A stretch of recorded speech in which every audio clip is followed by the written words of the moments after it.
মাঠেই হয় দুটো পুজো। এইখানেই হয়, এইখানেই হয়। হ্যাঁ দেখছিলাম, বিশাল।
গ্রাম পুজোটা আছে তো।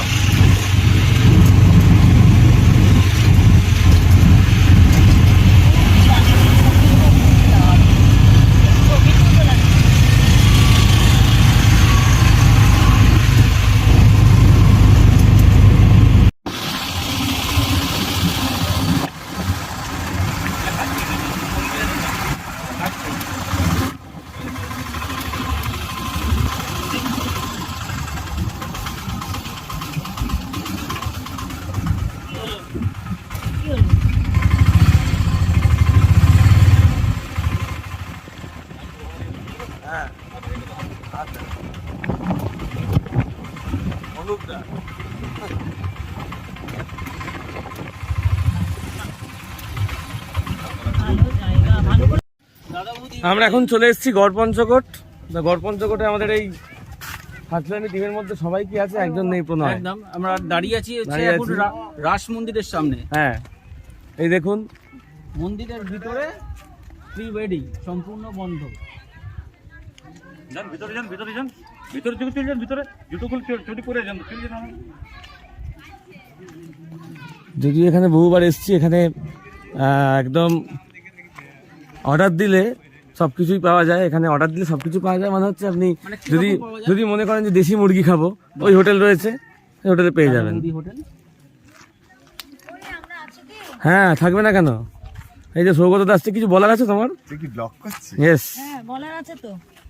আজকে যদি আমরা না আসতাম তাহলে এত সুন্দর একটা প্রাকৃতিক শোভা, এত সুন্দর মন্দিরটাকে আমরা সত্যি খুব মিস করতাম। সাডেনলি একটা প্ল্যান হয়ে গেল। তাই তো মন্দিরটা যাই। এই যে মায়ের মন্দির,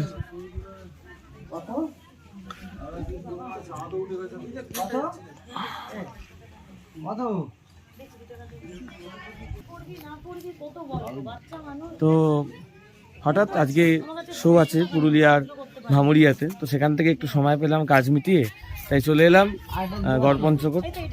একদম কাছাকাছি, ওই আধ ঘন্টার দূরত্ব। তো চলুন একটু ঘুরে নিই।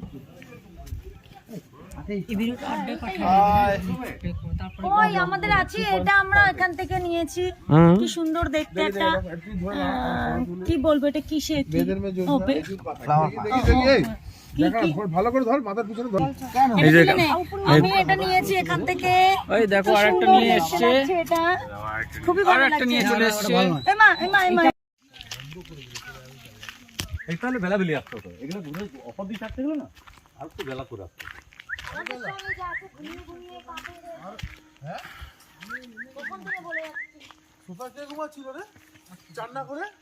এটা হচ্ছে শিমল ফুল।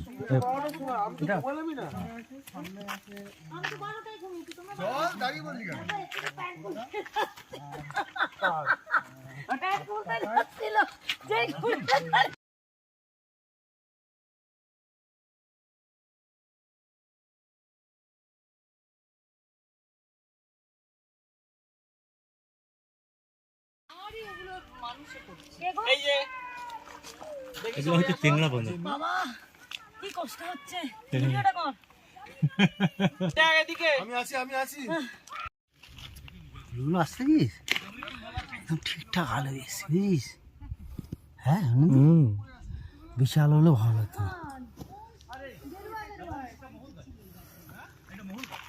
কোনটা?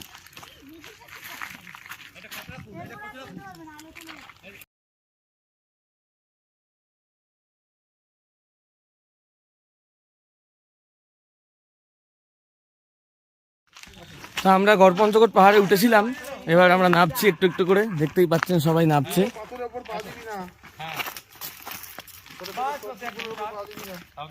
বড় পাথরে পা দিবি, আরামসে নিয়ে যাবি। এই গায়ের মধ্যে কি পড়ছে সব?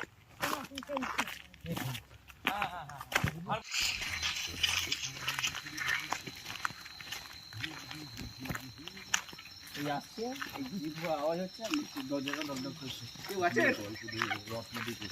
অবশ্যই তাও লিখতে হবে, এটা GPS এটা ইয়ে হয় কেউ আছে?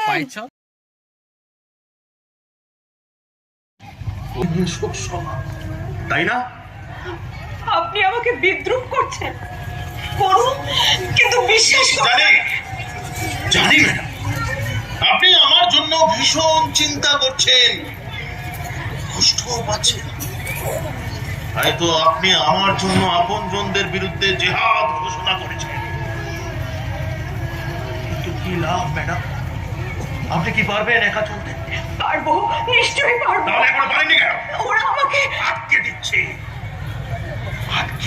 ম্যাডাম। ওদের বেড়া জালে আপনি আটকে পড়েছেন, আর সেখান থেকে বেরিয়ে আসাটা সহজ নয়, বরং কঠিন, বাস্তব।